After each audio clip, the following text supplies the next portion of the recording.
4.8. How do I get a fair shot here? Because I'm up at 5 every morning working my ass off. Does someone want to just tell me to my face, you're never going to give me the scores I deserve? This is how it's done. Some of these girls have paid their dues. I don't give a shit. I outskated them today. We also judge on presentation. Well, you know what? If you can come up with $5,000 for a costume for me, then I won't have to make one. Till then, just stay out of my face. Maybe you're just not as good as you think. Maybe you should pick another sport. Suck my... In a world overflowing with movies, we need a hero. Someone to separate the bad from the good. Sounds like a job. Verbal diorama. Watches all the movies, from comedy to drama. From the top roll sound. And don't forget the action. She'll watch until the end and then she'll give you her reaction. Movies you know, movies you don't. Prequels, sequels, remakes, and trivia and outtake. Movies you know, movies you don't. Interesting stories, all the categories. Hi everyone, I'm Em and welcome to Verbal Diorama episode 293. I'm Tonya. This is the podcast that's all about the history and legacy of movies you know and movies you don't. That is both the garden and the flower. Verbal Diorama is the garden and I'm the flower. Welcome to Verbal Diorama, whether you are a regular returning listener or a brand new listener to this podcast. Thank you for being here. Thank you for choosing to listen to this podcast. As always, I am so delighted to have you here for the history and legacy of I, Tonya. And if you are a regular returning listener, thank you so much for coming back to this podcast. And thank you for your continued support of this podcast. This podcast has been going for 6 years now and over 290 episodes. It really genuinely does mean so much that you continue to come back and continue to listen to this podcast. And if you are a brand new listener, well, you've got a lot of catching up to do. That's all I can say. I'm not saying you have to listen to every single episode, but there's a lot of amazing episodes out there that are ready in your podcast app for you to listen to right now. So this month on Verbal Diorama, it is Women's History Month. Well, it's Women's History Month just generally, but also on this podcast. And I wanted to do episodes to celebrate women in movies from all walks of life, from warriors to queens to single mothers and to women in sport. Last week, we had a single mother fighting for justice for an entire town. And this week, one of the most famous disgraced sports people of all time, but also someone who inexplicably changed the future of her sport forever, bringing notoriety and fame to a sport that was never appreciated quite so much until the incident. Women's History Month is obviously a month for us all to remember the stories of women who came before us, who inspire us and shape the world for women and girls today. And as a woman in film podcasting, which is generally very male-dominated as far as hosts go, I always feel like a bit of an anomaly in the film podcasting sphere. But I'm also inspired by other women from all walks of life, from all cultures, all religions, all professions. And so that's why I really wanted to focus on women in film. And not only women in film for this month, but true stories of women put to film. I, Tonya is the final episode of this month. And genuinely, I hope you're enjoying hearing these stories as much as I'm enjoying researching and telling these stories. Now, if you've listened to my previous episodes on the Woman King and Elizabeth, historical accuracy tends to differ when we talk about different biopics or historical dramas, but we've at least had reliable narrators. In I, Tonya, the whole point is that everyone is unreliable. But while the media in real life portrayed Tonya Harding as standoffish, gruff, and a girl from the wrong side of the tracks, this movie goes some way to humanise Tonya Harding, to show that talent supersedes social status and class. But in the world of competitive figure skating, you need all of them to succeed. Here's the trailer for I, Tonya. The haters always say, Tonya, tell the truth. There's no such thing as truth. Everyone has their own truth. I was the best figure skater in the world at one point in time. Call that a clean skate? Stop talking to her. That girl is your enemy. Who's that? Jeff was my first date ever.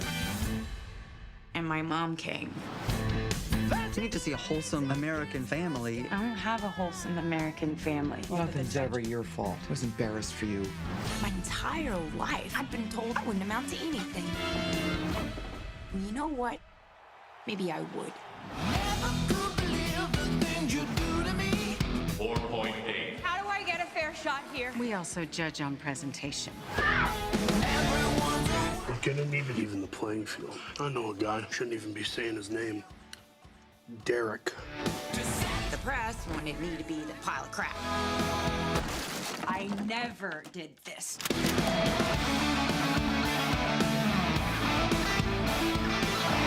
What is going on? We're with the FBI. They know something. What can you tell us about Tonya Harding? I don't know a Tony Harding. Aren't you her bodyguard? When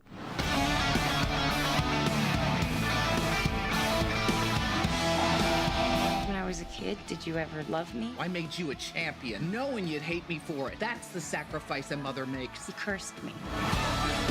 America. They want someone to love, but they want someone to hate. I mean, come on. What kind of friggin' person bashes in their friend's knee? Who would do that to a friend?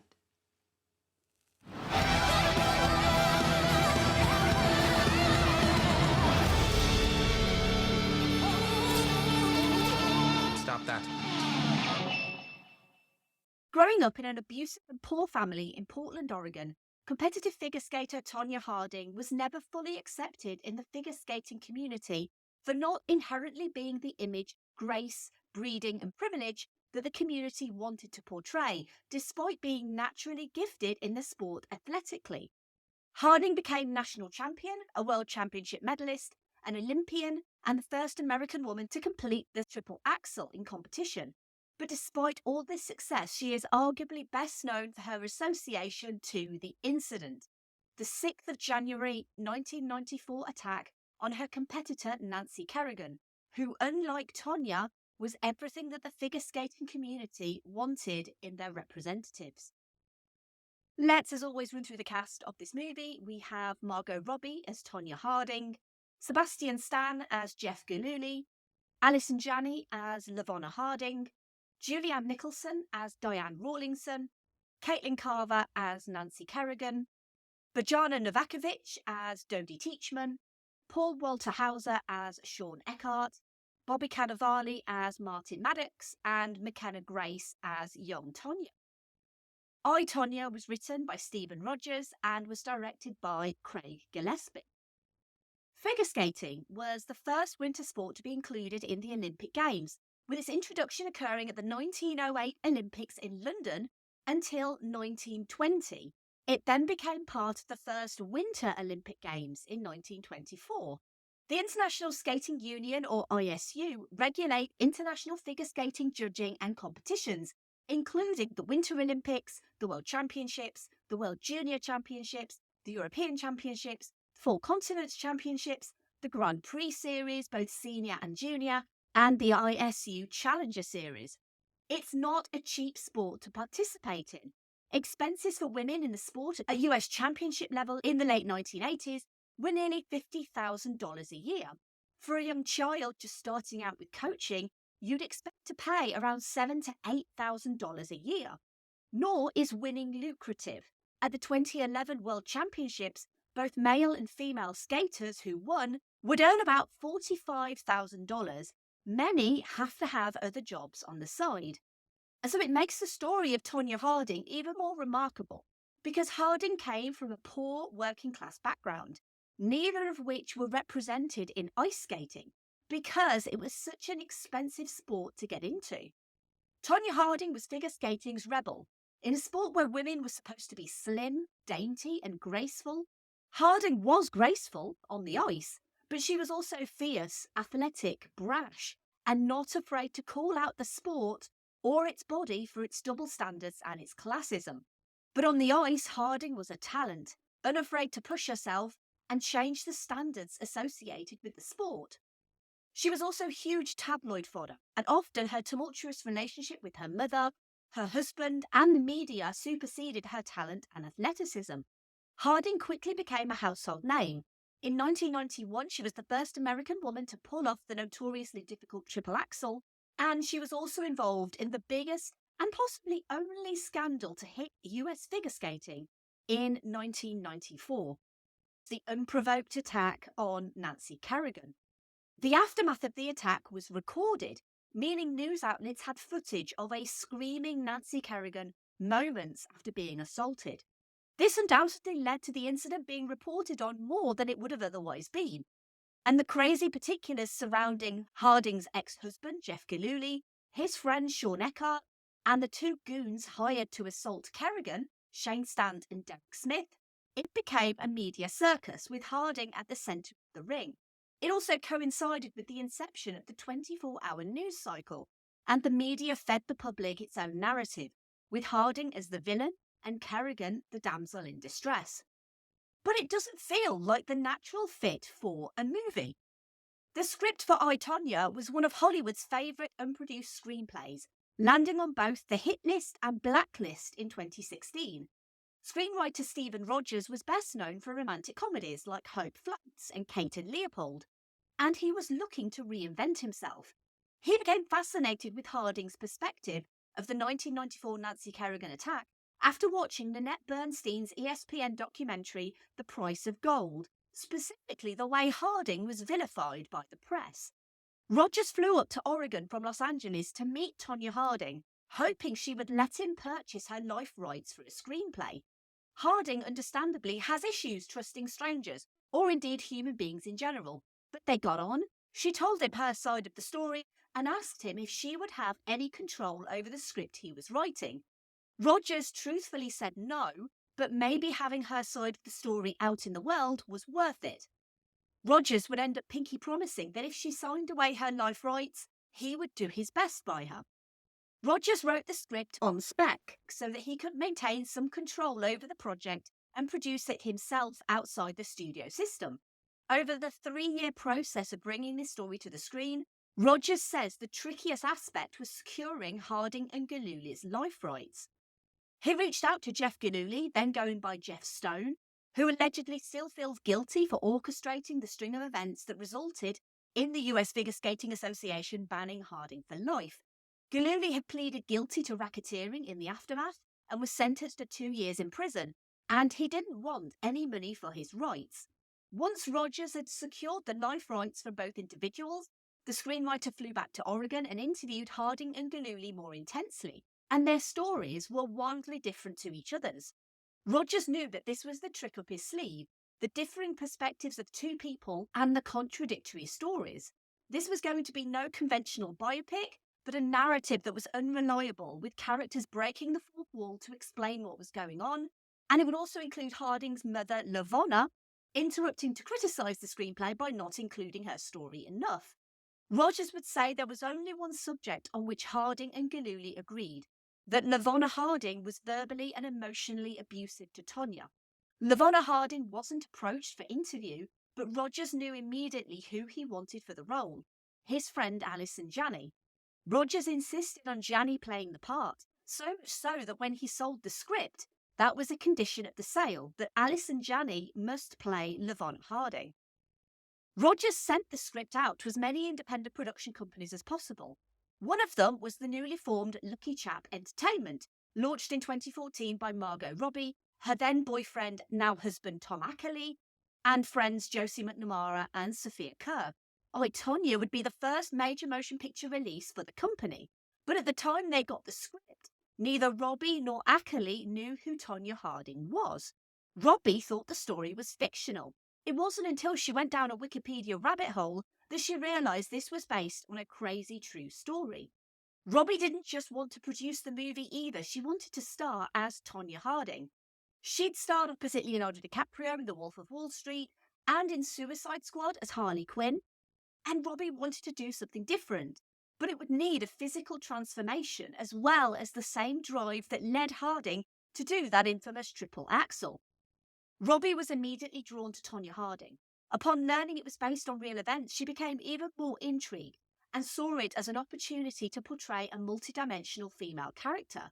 And for Lucky Chap Entertainment, I, Tonya represented exactly the kind of project they wanted to champion. Female-driven stories with complex characters that might not otherwise get made in Hollywood.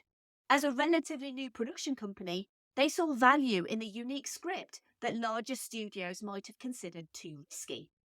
Robbie took on dual roles as both star and producer, helping to secure financing for the modestly budgeted film.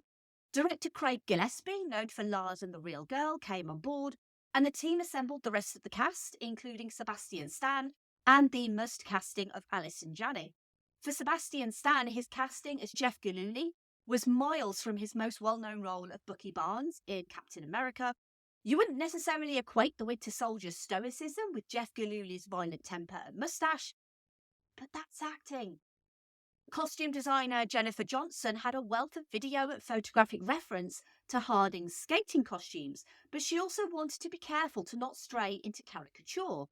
Early 90s fashion was scrunchies, perms, garish colours, many of which came back into fashion recently. But for the skating costumes, Johnson wanted to pay homage to the originals, from the handmade costumes from the start of her career through to the professionally designed outfits at Lillehammer. Matching the outfit to the skating fixture was no mean feat though, and required hours spent combing through grainy home videos on YouTube. These videos were often incorrectly labelled, and additionally skaters would often repeat costumes over the year.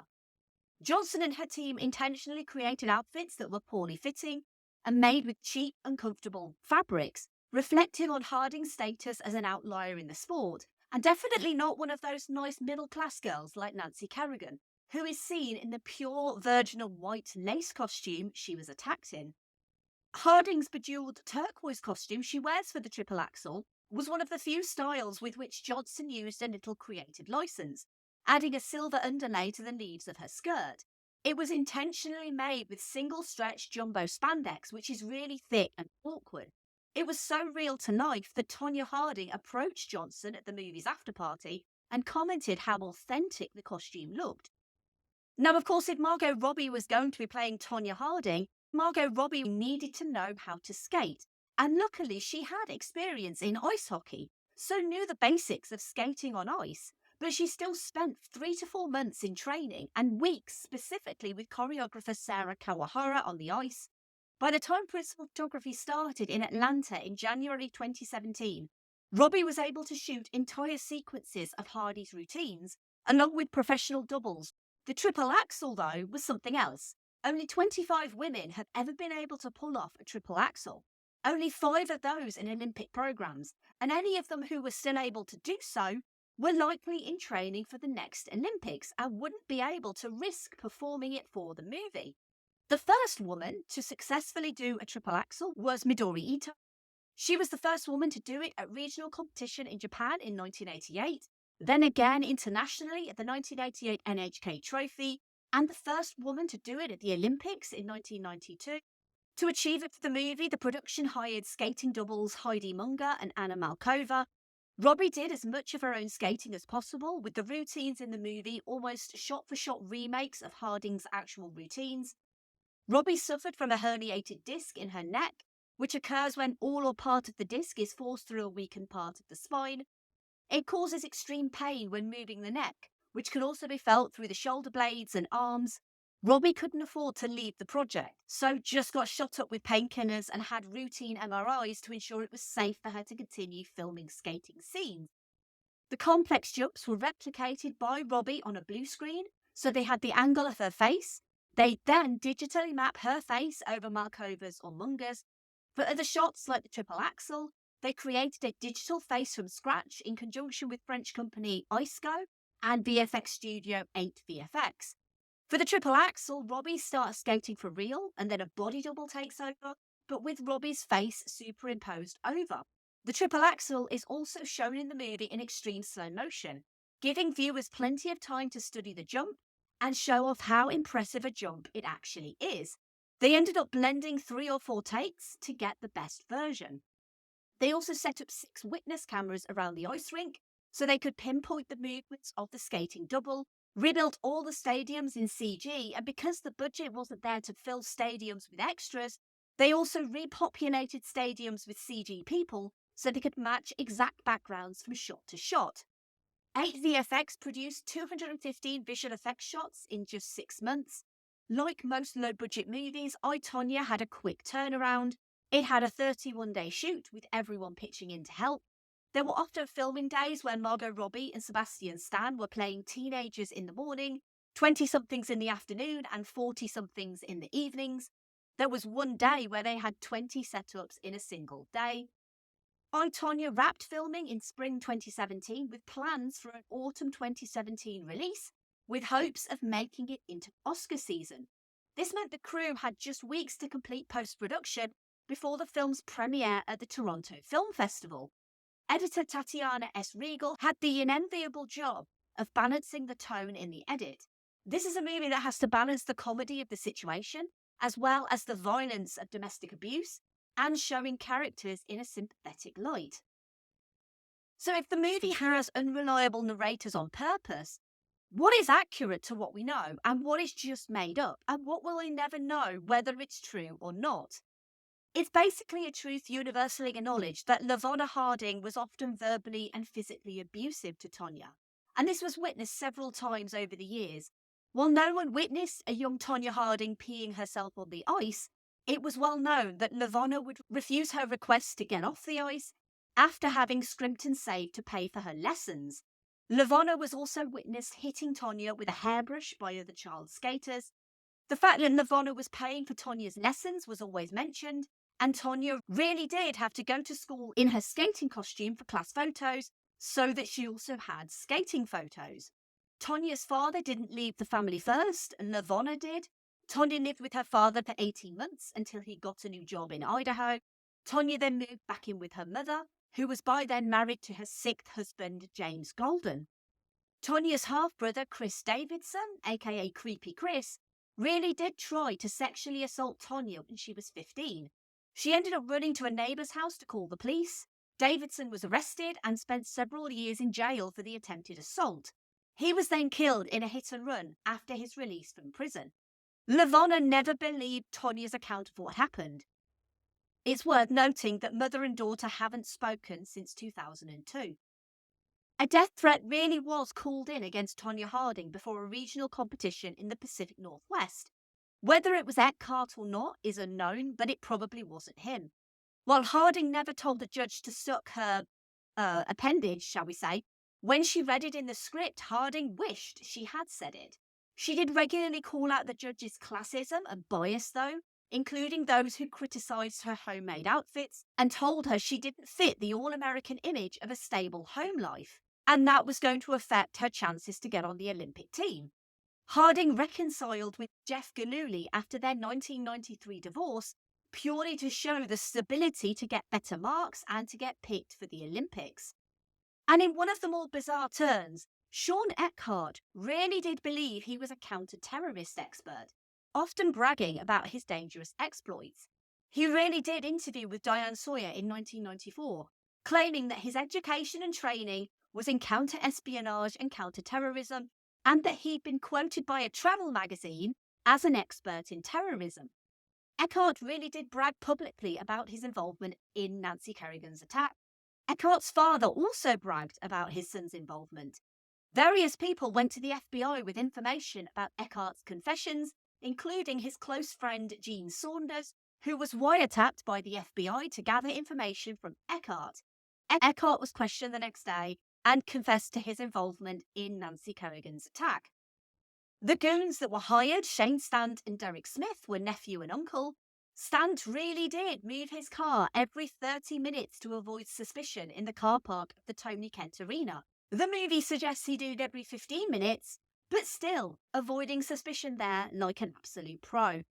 Stant also really did headbutt a glass door to escape the Cobo Center in Detroit after the attack on Kerrigan.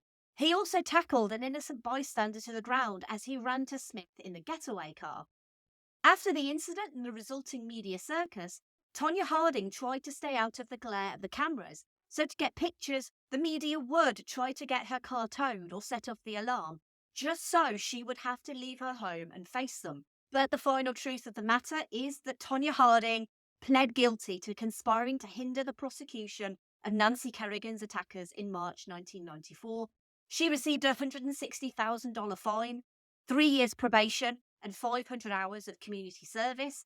She was forced to resign from the United States Figure Skating Association and withdraw from the 1994 World Figure Skating Championships. Harding was banned from participating in any events sanctioned by the USFSA, including as a coach. In her 2008 autobiography, The Tonya Tapes, she claimed she wanted to tell the FBI what she knew of her ex-husband's involvement in the attack, but that he had threatened to kill her at gunpoint after being sexually assaulted by him and 2 other men. Jeff Gillooly has always denied this claim. It is time to segue into the obligatory Keanu reference of the episode. And if you don't know what that is, it's where I try and link every movie that I feature with Keanu Reeves for no reason other than he is the best of men. And sometimes it's really easy to link Keanu to movies, especially when he's starred with someone or there's like a tenuous link to a movie that he was in to this one. But I actually found a really interesting connection between this movie and Keanu Reeves, in that I mentioned that Margot Robbie experienced a herniated disc in her neck, which was incredibly painful for her, and she just kind of battled through it. And it's interesting as well because Keanu Reeves had a neck injury on The Matrix, and he trained with a neck brace, and he didn't want anyone to know that he couldn't do the film. And in the end, if you think about it, both actors got their dues because Margot Robbie got multiple awards nominations for I, Tonya, and Keanu Reeves ended up starring in one of the most important and influential sci-fi movies of all time. And I know I keep mentioning it, but when Harding got the triple axel at the 1991 US Figure Skating Championships, she skated to the 1989 Batman theme. And Tonya Harding was really ahead of her time using pop, rock and metal songs for skating. It's something that's fairly commonplace now, but it was unheard of back then due to the very traditionalist nature of the sport and people tending to prefer classical music to skate to. Some of the songs featured in I, Tonya had been used in Harding's real-life routines, like ZZ Top's Sleeping Bag. Music supervisor Susan Jacobs selected tracks from the 1970s, like Fleetwood Mac's The Chain or Supertramp's Goodbye Stranger, feeling that classic rock songs fill the movie without getting in the way of the story. The soundtrack also includes iconic anthems like En Vogue's Free Your Mind and Heart's Barracuda. Singer-songwriter Sufjan Stevens sent his song Tonya Harding to Jacobs to be used in the movie, but it was turned down because they couldn't find a way to use it in the film. Peter Nashel composed the score to I, Tonya in a little over 3 weeks. When the movie had its world premiere at the Toronto Film Festival in September 2017, it was the runner-up in the festival's People's Choice Awards. But shortly before production on the film began, Miramax had acquired the domestic distribution rights to I, Tonya for $6 million, and they'd also helped complete the film. However, prior to the film's premiere, Miramax put the distribution rights on sale. A bidding war ensued for the domestic distribution rights to the film, with Netflix, Entertainment Studios, Annapurna Pictures, CBS Films and Aviron Pictures all bidding for the movie. The bid was won by Neon and 30 West.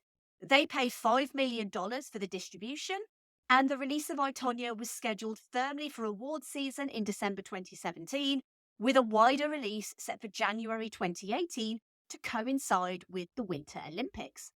I, Tonya released limited in 4 cinemas on the 8th of December 2017 in the US, opening wide on the 19th of January 2018, 7 weeks later.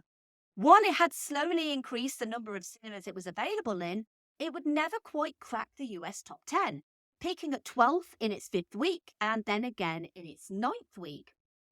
On its $11 million budget, I, Tonya grossed $30 million domestically in the US and $23.9 million internationally, for a total worldwide gross of $53.9 million.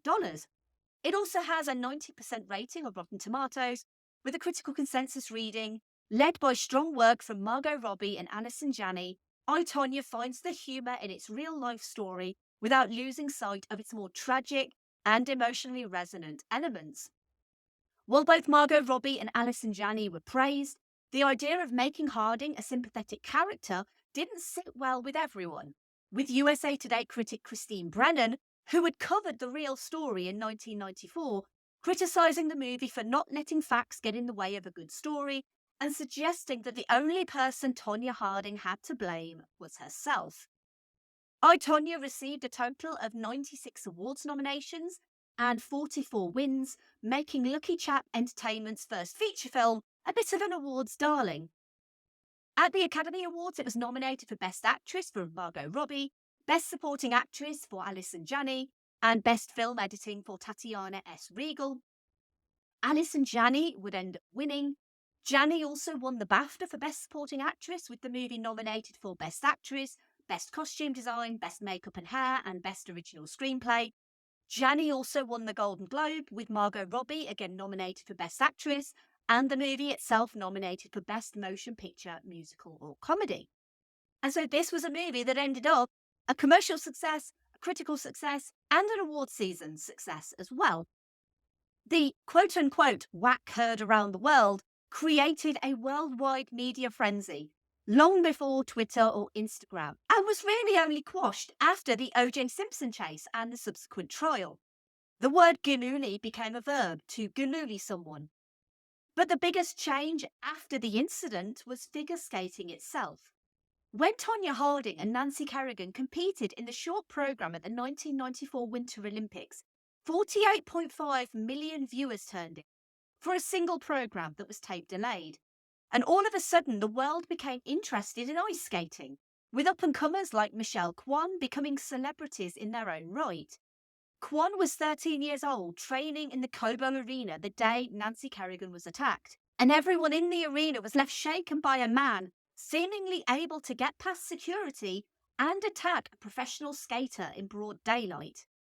The media obsession with Tonya Harding led to TV networks fighting to show skating events, creating TV specials on skaters. A total of 13 professional competitions were aired on TV after Harding's downfall. Skaters went on US-wide tours, skating in sold-out arenas, mobbed by fans. This boom lasted from 1994 to 2001. By the 2014 Olympics in Sochi, 11 days of figure skating competitions broadcast in prime time drew just 21.4 million viewers. But it was also a sport that Tonya Harding was not allowed to participate in. In a life of abuse and neglect, skating had been her one true love, and for a while it had loved her in return. Exactly how involved she was in the planning and execution of the attack on Nancy Kerrigan is debatable, and the point of this movie is, I guess we'll never truly know the real story. Harding was punished for her involvement and was punished severely from a sport that constantly punished her for being different and for being quote-unquote white trash. Harding being banned from the sport led to her trying other avenues, including reality TV and celebrity boxing, as well as becoming a welder, a painter, and a sales clerk. While skating had been her one true love, it's not anymore. The final title card reads, "Tonya wants you to know she's a good mother." Stephen Rogers had asked Harding during their interviews, "How do you want people to remember you?" Harding replied, "I want people to know I'm a good mother." She is now married with a teenage son, and in doing so has basically broken the cycle of abuse and neglect. She became the mother for her son that she'd always wanted for herself. Tonya Harding may not have had love in her early life, but she has love now. Despite everything, Harding continued to love skating and returned to the ice, even reuniting with her former coach, Dodie Teachman. Nancy Kerrigan was not consulted for the film and had no input into her portrayal. Her character has minimal screen time in the movie, appearing primarily in footage of the attack and its aftermath. Director Craig Gillespie did this on purpose and made a conscious decision to focus on Harding's story rather than the rivalry between the two skaters. Harding did attend the movie's premiere and reportedly was emotional after viewing it. She has expressed some appreciation for how the film portrayed aspects of her life that the public didn't know about, particularly her difficult upbringing and abusive relationship, but didn't agree with Jeff Gillooley's point of view. Kerrigan, however, has been mostly quiet about the film. In interviews around the time of the film's release, she indicated she hasn't seen it and wasn't particularly interested in revisiting that chapter of her life, which is absolutely fair. While Alison Janney won all the awards, this movie lives and dies quite literally on the work of Margot Robbie. Whether that's as the lead actor or the producer, she is a conventionally beautiful blonde, known for The Wolf of Wall Street and Suicide Squad, both movies where sex appeal and the male gaze were firmly a priority, to this movie where, let's be honest, there is no sex appeal, there is no male gaze, but she is phenomenal in this movie. Tonya proved she could act her socks off as well as find great stories as a producer. She is everything in this movie, and he's just Jeff. But it's the way this movie depicts abuse that I find the most interesting. Tonya never sugarcoats the abuse. It never condones the behaviours of Lavonna or Jeff, or indeed of Tonya herself, but highlights the cycle of abuse and how abusers always go back to their patterns of abuse, and victims just want to be loved, and so the cycle perpetuates. And it's not just physical abuse either, but emotional abuse, as well as educational abuse. Lavonna limits her daughter's education, takes her out of school to skate, which made Tonya Harding a great skater, but also limited her access to friends or support networks. Lavonna scrimped and saved to fund Tonya's skating career, but never because she loved her daughter or wanted her to live a better life, but to be the consummate narcissist and always have her daughter under her control for the rest of her life, as penance for the sacrifices she made. Just as Tonya reached her limit, she met Jeff Gillooly, her meal ticket away from her abusive mother, and went from being abused by her mother to being abused by her husband. And then, after being abused by her husband and divorcing him, she was abused by the hierarchy of ice skating, and she was deemed not good enough. Then she was abused by the media, ridiculed and mocked mercilessly, with everyone having an opinion on her life, whether she did it, whether she knew, whether she wanted Nancy Kerrigan out of the way. And this isn't to say that Tonya Harding is innocent throughout all of this. She is not. Nancy Kerrigan is the one who is completely innocent. Tonya Harding perpetuated abuse. She was involved in the attack on Nancy Kerrigan, and she paid the price for it. The court of public opinion also found her guilty, but on way more serious charges than the law did. This movie doesn't exonerate her, but it does highlight there are always multiple sides to the story, that hurt people, and that we're all capable of abuse. It may not be obvious, but every time we judge someone else, whether that's on TV or in gossip magazines, we're feeding that narrative and adding to their invisible trauma. But ultimately, just like Tonya Harding's famous triple axel, Tonya absolutely sticks the landing. Thank you for listening. As always, I would love to hear your thoughts on Tonya, and thank you as always for your continued support of this podcast. If you want to get involved and help this podcast grow and reach more people, you could tell your friends and family about this podcast. You could leave a rating or review wherever you found this podcast, or you can find me, follow me, and like and share posts on social media. I am at Verbal Diorama on all of the social medias. And if you like this episode on Tonya, you might also like some other episodes that I have done on women in sports specifically. I'm just going to highlight a couple of them. Episode 206, Bring It On, which is about cheerleading, but it's about more than cheerleading. And it's a hell of a lot more smart for an early 2000s teen comedy than it's ever given credit for. And also episode 248, which is Fighting With My Family, which is also based on a true story, the true story of the WWE wrestler Paige, and how she became the WWE wrestler Paige. I actually did that for Women's History Month last year, so that is a more recent episode. But it was a lot of fun to do because I know very little about wrestling, exactly the same as I knew very little about ice skating until I did this episode. So basically what I'm saying is I use Verbal Diorama as an excuse to just learn about things, which hopefully is the reason you're listening yourself. Let me know what you think of those movies and of those episodes. So the next episode of this podcast, going to be something completely different. I have two words for you. Ugly Sonic. The next episode of Verbal Diorama is going to be on the history and legacy of Sonic the Hedgehog and the incredible decision that they made after the trailer was released to completely redesign Sonic. Listening to fan feedback not only saved the movie, but created a $1 billion Sonic the Hedgehog franchise. But don't feel bad for Ugly Sonic. He turned up in the Chip and Dale Rescue Rangers movie. I hope you will join me next episode for the history and legacy of Sonic the Hedgehog. And as I always like to say, this podcast is free and it always will be free. However, unfortunately, it's not free to make a podcast. I rely on some incredibly generous individuals to help fund Verbal Diorama and to secure the future of this podcast as well. You are under no obligation to join them. However, if you do get value out of what I do and you do enjoy the episodes that I produce, and if you're unaware, I do all of this on my own as well. I don't have any help to do this podcast, and I have never had any help to do this podcast. So if you do get value out of what I do, and you have some spare pennies, and you want to invest in independent podcasting, there are two ways you can do that. You could go to verbaldiorama.com/tips and give a one-off tip, or you can go to verbaldiorama.com/Patreon and you can join the amazing patrons of this podcast. They are Claudia, Simon, Laurel, Derek, Kat, Andy, Mike, Luke, Michael, Scott, Brendan, Lisa, Sam, Jack, Dave, Stuart, Nicholas, So, Kev, Pete, Heather, Danny, Ali, Stu, Brett, Philip M, Michelle, Zenos, Sean, Rhino, Philip K, Adam, Elaine, Kyle, and Aaron. If you want to get in touch, you can email verbaldiorama@gmail.com, or you can go to verbaldiorama.com and fill out the little contact form. On there, you can say hi.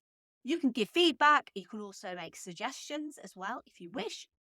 And you can also find bits that I do over at filmstories.co.uk too. And finally, I don't know if I can do this, Dodie. I missed it in the last training. Of course you can. You got this. Hey, Tonya. You suck. What is this, Rednecks on Ice? An ice capade? You know what? Hey, If hey. you wanted to... Hey, come here. Here she comes. White Castle. No Queen. woman in the history of U.S. figure skating has landed a triple axel. All of those women who came before you, not one of them did it. Ignore him. Hey, hey. The Skating Association doesn't think you can do it. Trashy Tonya doesn't belong. Your mother doesn't think so. I'm gonna show him. Hey, Tonya. Tonya. Don't Where'd you listen. park your double wide? Don't listen, man. Get out there. You suck. Go. You suck. You suck! You suck!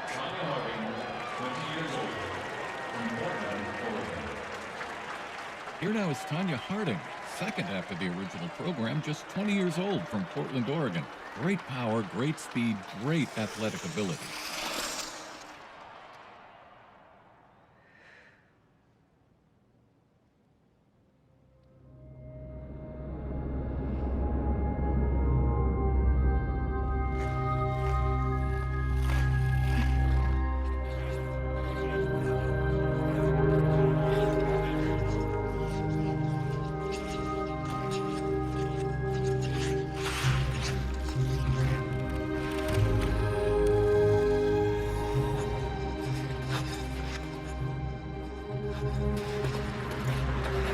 And the question is whether 3 moves into the program she will do a triple axel. First, a triple Lutz. Nicely done. And now we will find out whether she will be the first American to attempt and complete a triple axel jump. We will know that here, whether she tries it or not.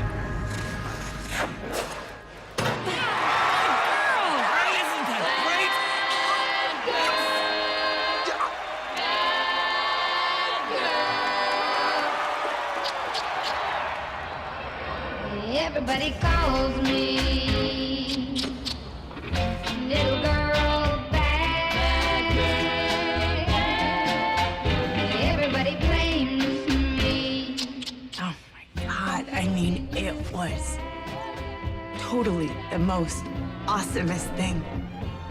Because leading up to it, you're like, I can't do it. I can't. And then, bam, I can. And all those people who said I couldn't make it, well, I did. I proved everyone wrong. Bye. Movies you know.